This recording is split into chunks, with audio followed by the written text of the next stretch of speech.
Okay, so let me just tell you a little bit. We're going to do a quick intro here on just kind of what early intervention is. So in Ohio, we have this Help Me Grow system of supports. And some of you are probably familiar with home visiting. Some of you, when you hear Help Me Grow, you may think of home visiting, you may think of early intervention, you may think of your local program that shows up at the state or the local fair. So Help Me Grow is actually the broader system of supports, and they are the coordinators of our central intake and referral system. So the bottom line is, if you or somebody you know wants to make a referral or find out more about either home visiting or early intervention or both, they can go through Help Me Grow system of supports and make that referral to one entity or both. Early intervention is based at the Department of Developmental Disabilities, and home visiting is based at the Department of Health, but we share one contractor who does all of that intake, and they're based in Cuyahoga County. So just kind of a quick overview. Like I said, I don't want to lecture. This isn't official training, but it does help just to kind of provide some foundational information about what early intervention is. It supports families of children birth to 3 who have developmental delays or disabilities. And it's all about 3. You guys know about all the brain research, right? And how important our jobs in the early childhood field are. Getting those children early, getting them off to a good start, getting all that brain development. Early intervention helps support that, so children who may have a delay or a disability can get the extra support they need. And it's all about the family. It's not just supporting the child, but it's supporting the family and then other people who care for the child to coach them and help them develop strategies and supports to help implement these things for children to help their development. And it starts out by looking at what the family's priorities are. And we'll talk in a minute kind of about what that model looks like. So to be eligible for early intervention, children can have a delay as measured by a tool. We use the Bailey or the Battelle for an evaluation, or a diagnosis. There is a long list of diagnoses that make children automatically eligible.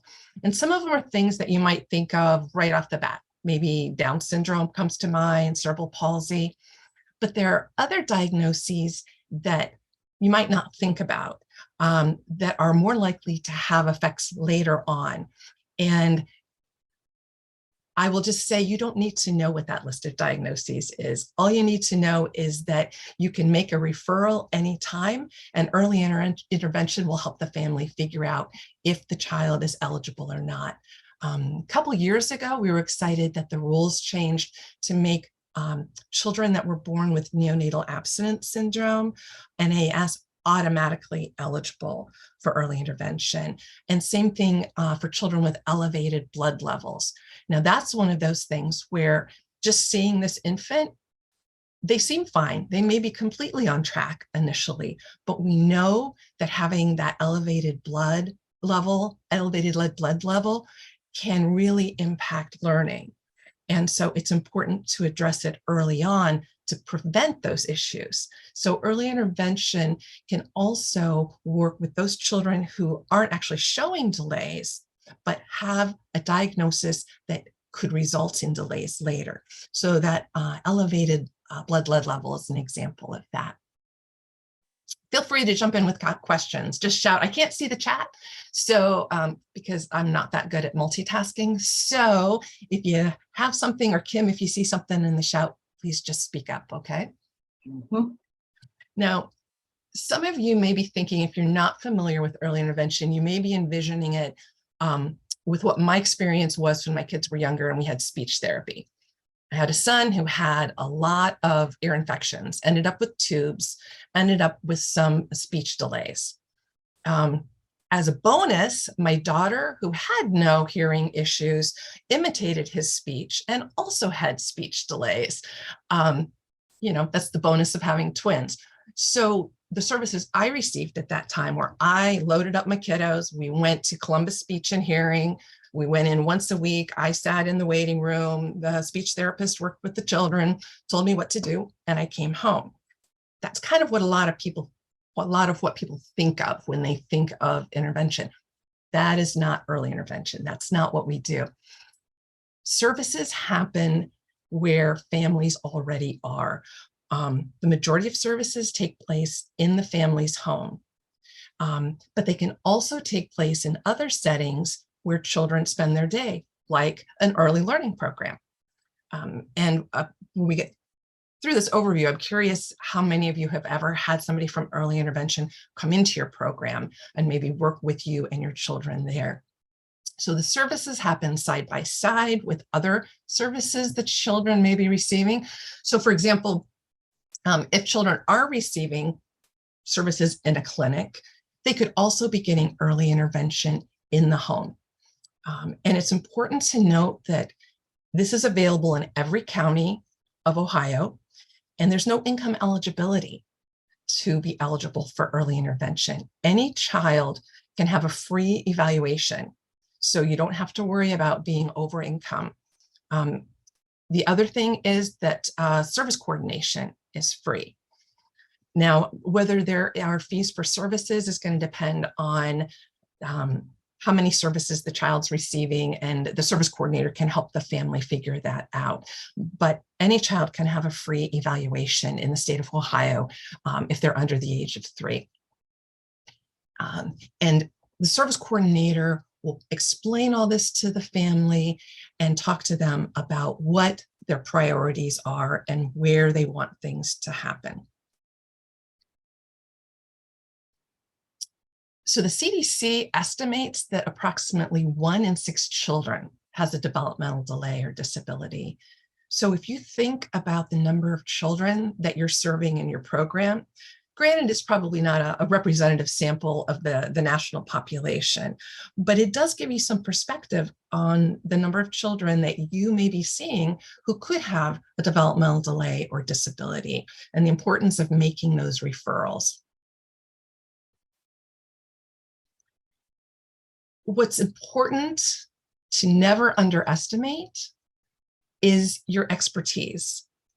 We've talked to a lot of families over the years, and if you don't know this, you are seen as an expert. You know, when families need information about their child, who do they turn to? You know, they may ask their physician, but they are also going to ask, you know, their lead teacher, their administrator, their provider, what do I need to do? And you don't need to feel like you're not an expert because you don't have a degree in medicine. When I was in programs a lot, visiting when I was at JFS and I would go into programs, there were a lot of times a provider, a lead teacher maybe, or assistant teacher came to me and said, you know, I have concerns about this child, but I don't know what to do. I'm not an expert. But you kind of are, because you've seen a lot of kiddos. You know what a typical 3-year-old does. You know how this child is doing compared to peers. Plus, now a lot of you are using screening tools, right? For step up to quality, you may be using an ASQ. You may be more familiar with developmental milestones and what those are going to look like. So putting that all together, you have the expertise to notice that a child might have a delay or disability, and to talk to families about concerns that they might have. Another really important message is that anybody can make a referral to early intervention. Sometimes there's a sense that, well, it needs to come from the parent, or it needs to come from the physician. You know, I'm not in the position to do that. Anybody can make a referral to EI. And it's voluntary. So if you make the referral to early intervention and the family says, you know, I'm really not interested, that's fine. They can decline. But you've made that connection for them to help them get more resources if they feel like they need it. And it's something you can offer, particularly if you're doing those developmental screenings and you want to have that follow-up conversation with a parent. If some red flags have been indicated, you can say, you know, a good place to start is, let's make a referral to early intervention, and they can do a full evaluation if you want. And if there are no issues, then that's great. Then you know that. Then you can like rest easy that that's okay. Because how many of you heard parents say, well, he doesn't do that at home, right? So you see behaviors differently in childcare than you do at home. but a child is also going to have fewer opportunities to engage in some of those activities at home. You generally don't have to sit crisscross applesauce. You don't have to wait your turn. You don't have to use your words as often at home as you do in an early learning setting. And so you may be seeing things that the parent doesn't see at home. So it's important to share that information. And if you have concerns, make that referral. The research shows that early intervention makes a difference. It's, that return on investment of providing services and quality early childhood experiences for children. It makes a difference. We're working really hard across the state to get away from that wait and see attitude. For a long time, physicians might say, well, he's just a little, developing a little more slowly, late bloomer, let's just wait and see. And the research has shown that's not a good approach. The American Academy of Pediatrics has acknowledged you shouldn't wait and see. The CDC says, don't wait and see. If in doubt, make that referral, because they can address all kinds of concerns through early intervention. And we have some resources that I'll show you once the slides are over, but we have some specifics, resources around different types of delays. One thing is social emotional. That is one of the domains where a child may have a delay. And so they may be, walking and talking and speaking, but social emotionally, there may be some concerns, and you can make a referral based on that. Speech and communication is the #1 reason for a delay. And I would ask you, again, I can't see all the faces, but if I said, what is the #1 issue that comes up in toddler classrooms? I'm guessing that the winning answer would be biting, right? Because again, when I was working at JFS, all of the complaints about biting, my child got bit. When we'd have to explain to parents that biting is typical, not ideal, but it is developmentally common behavior. But here's something to think about. What do we tell the child when they bite? What is our response? One of the most common things we say is use your words, right? Use your words. We don't bite with gentle hands. Teeth are for chewing. Use your words. Tell Johnny you want to use the toy. Well, what if children don't have the words? What if they just don't have them available? That's a great reason to make a referral. So keep that in mind when you're looking at these children who are struggling with using their words, and think about maybe it's more than just typical toddler. Is it an issue with maybe they're having some speech delays, and worth making that referral? Movement and motor development, another category. And then diagnosed disabilities, like we talked about, there's a long list of diagnoses that might qualify a child for early intervention.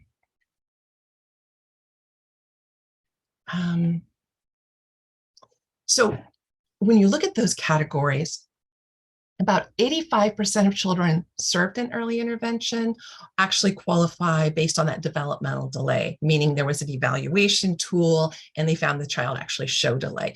The other 15% are children who are eligible through a diagnosis. Like we said, maybe NAS or elevated blood levels, hearing loss is one, Down syndrome, all of those. And just as a reference, for those of you who like data, you can see how the referrals come in. What I'd like to point out is that when you look at where referrals come from, the majority come from family or caregivers. Second is hospitals. Then third is PCSA, so Children's Services. They will make referrals automatically for children that come through their system that are under 3, and then physicians. You'll notice that the category childcare providers is not very high. It's not high enough to reflect a lot. We would like to see a lot more referrals coming from early childhood professionals. Technically, you are considered a primary referral source by the federal government. So it's important to feel comfortable making that referral if you have any questions or concerns. And then you can just see a little bit, there were 30,000 unique referrals made in 2021. We're working on the 2022 data right now, so I know it's a little bit old. 22,800 children served in 2021, over 10,000 at any given time. And those numbers have gone up a little bit now that we've sort of we're starting to move past COVID a little bit. So some things that early childhood professionals should know. Talking to parents and to families about suspected delays is really hard. Again, I don't know about you, but my training as an early childhood professional did not include a lot of information on how to bring this up with families. Luckily, there's some resources out there, and I'm going to share those with you. The CDC has a guide, but we know that can be difficult. But there are ways that you can, through practice, get more comfortable talking about it. Being able to use the ASQ and the ASQSE sort of gives you an opening. Say, now that you've completed this tool, let's look at this. Let's talk about what you're seeing here. And this looks like this might be a little bit of concern. Do you have concerns about this? Are you seeing this at home? And be able to talk through some of those things that you're seeing or the parent is seeing. And then assure them that early intervention can really help them. It's there to support them with what their priorities are. It's not about what the child's delay is. It is about what families need and developing an outcome based on that. So some of you may be thinking, and this was a lot of initial sort of thoughts on what early intervention is. Okay, he has a speech delay, so we're going to do speech therapy. And we're going to focus on, in case of my daughter, it was working on the R's. On my son, it was working on C's and G's. And we're going to do these lessons where you practice and you put candy in the back of their throat. And okay, that's not early intervention. Early intervention is what is it that's really important to families. And maybe the problem is that because Kim can't tell mom what she wants at the grocery store, she's having a meltdown every time mom puts her in the cart and takes her through the cereal aisle. And mom just wants to be able to grocery shop and get groceries in the car without a meltdown. Now, we would put that in a more positive phrase. We believe in strength-based, but so we would say, we'll have a successful shopping trip where Kim is able to tell mom what cereal she wants when they go through the aisle. That's going to be the outcome, because that's what's important to the family. It may be that mom wants to be able to get bedtime. Okay, maybe dad wants to be able to throw a ball with his child in the backyard when he gets home from work. These are the things that are important to families, and that's what early intervention works on. So what might that look like in an early childhood program? We want Kim to be able to get her lunchbox out of her cubby and bring it over to the table and join everybody for lunch. That would be a very natural type of outcome that you might work on in an early learning environment. And I said, I tend to talk more than follow slides here. So this is one of the tip sheets about talking with parents about developmental concerns. It's on the CDC's website. And there are a lot of tips here around, they have the milestone checklists, and then there's some guides on how to talk to parents about this. So I think that link is at the end. So as I've mentioned, early intervention, it's evidence-based, it's voluntary. It happens where children live, play, enjoy and spend their time. It's family-centered, follows the child. So if the child goes to another county, early intervention follows them there. There's a team that supports the child, and they use what's called a primary service provider approach. So it's sort of like having a primary care physician. You have one service provider that comes into the home or the program and works with the child, but there's a whole team behind the scenes that's supporting that provider and giving them strategies and consultations and information to use when they go and provide the intervention. So a few things that might be helpful to you in terms of how you can collaborate with early intervention. You can provide materials to families and developmental information. I'm going to share some of that with you here in just a minute. You can refer children who might have a delay or disability directly to early intervention, and then you can work with the families and the early intervention team directly in your program if they are coming in, if the family has identified some outcomes that would be occurring in the program itself. So the provider might come in and actually work with the child and you in the program and offer some strategies for you to try to work on the outcome. I just wanted to include a quote here. We do a family survey every year, and we always get some talking about how helpful it was for the family to have early intervention come to wherever their childcare provider was, because they were able to support them there. It also helped families who, because of their work schedules, it was very difficult maybe for the provider to always come to the home. And so they were able to get some of their visits at home and some in the center so that everybody was on the same page, working on the same outcome together. Because we know kiddos spend a lot of time with you, right? So why not help address some of those activities that are actually occurring in the program? Now, for those of you that are participating in Step Up to Quality, there's some ways that you can get a win-win here as well. So if you have concerns about screening and assessment as part of that Step Up process or requirement, you can reach out to early intervention to help you better understand the process and to make those referrals. Early intervention can provide somebody from your local team could come out and help you provide information to families about child development topics or provide you with resources. They can give you some information. They can help you work on some of the family engagement activities that maybe you want to have. Let me see. And then just to make a referral, again, anybody can make the referral. You can do it through 1-800-755-GROW. You can do the online referral at helpmegrow.org or ohioearlyintervention.org, or you can contact your local early intervention provider and just talk to them directly about your concerns. Just wanted to point out there is an interactive map on the website, so you can go to this page. It's not going to let me do it. Oh, yep, sorry, not going to let me do it there, but you can click on it and get your local early intervention contacts. I'll show you on the website in a second.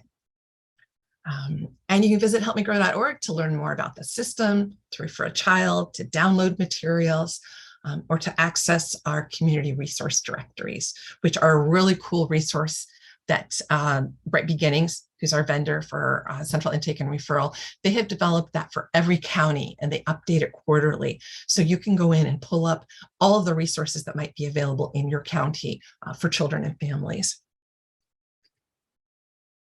And I'm going to send the slides to Kim so that she can then send these out to you so that you can have the links and the information. But Learn the Signs, Act Early is where that parent the tip sheet was for talking with parents. There is a Watch Me training that you can get continuing education credit for, and that is on identifying and understanding developmental milestones, making referrals. So you could check that out.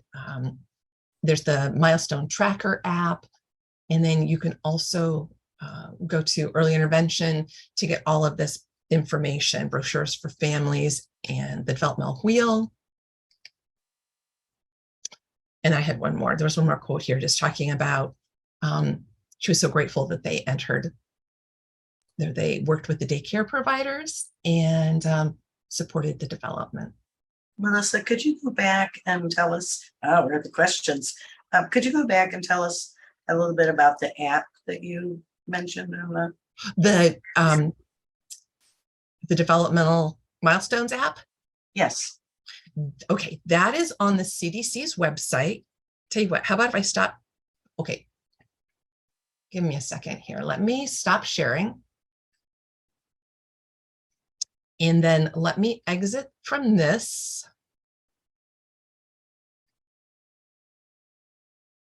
All right. And then let me pull up a web page. And hopefully this information is helpful and not overwhelming. I know it's a lot of info, so.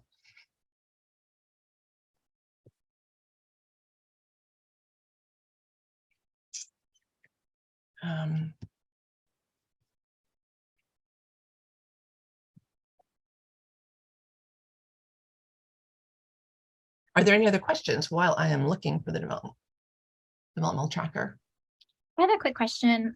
When I ran my center, I used to put brochures for different agencies like yourselves in our welcome packets for all families coming in, because like you said, 1 out of 6 kiddos need intervention.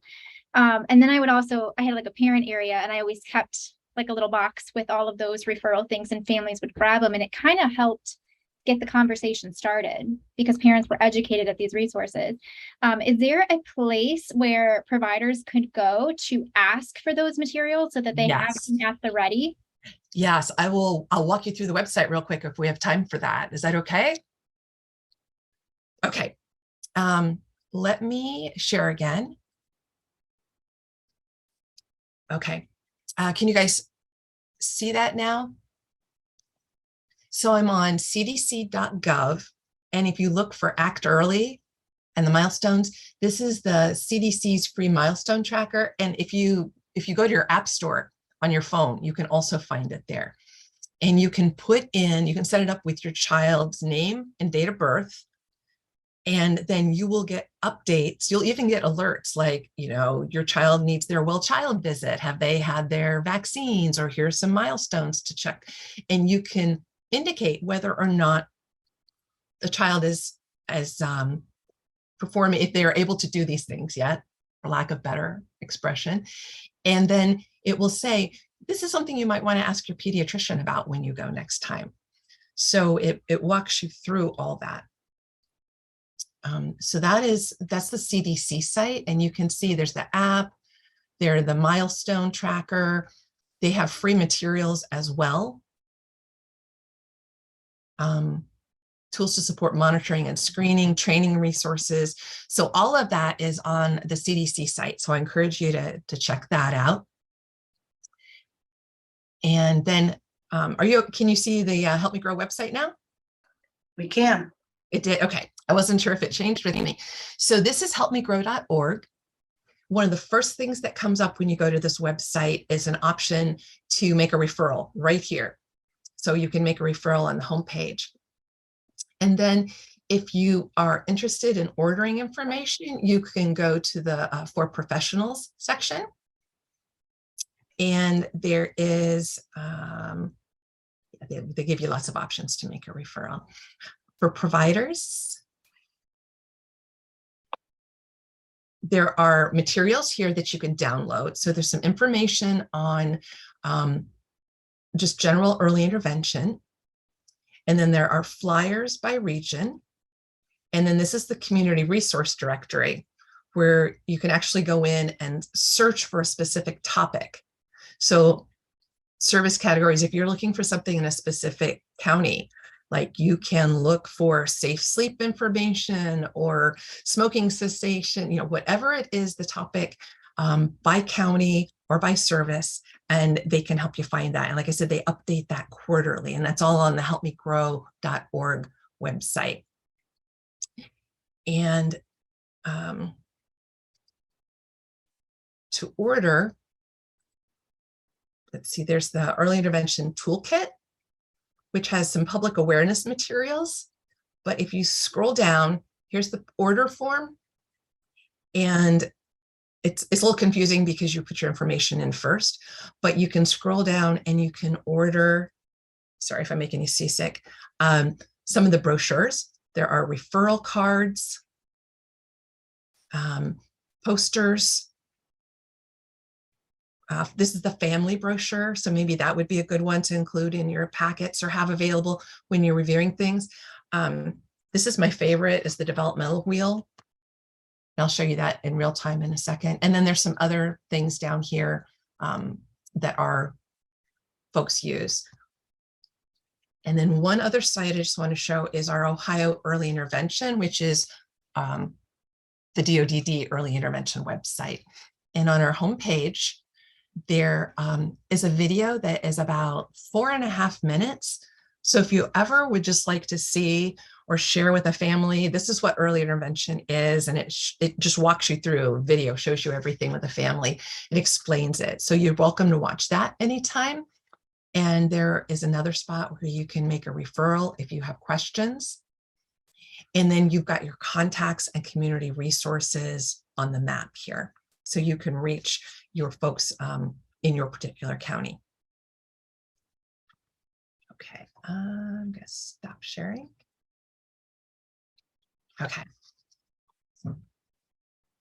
Now, I was going to show you a couple of resources we have here too. We've talked about the developmental wheel. I don't know if you've seen it, but it's a little turning wheel.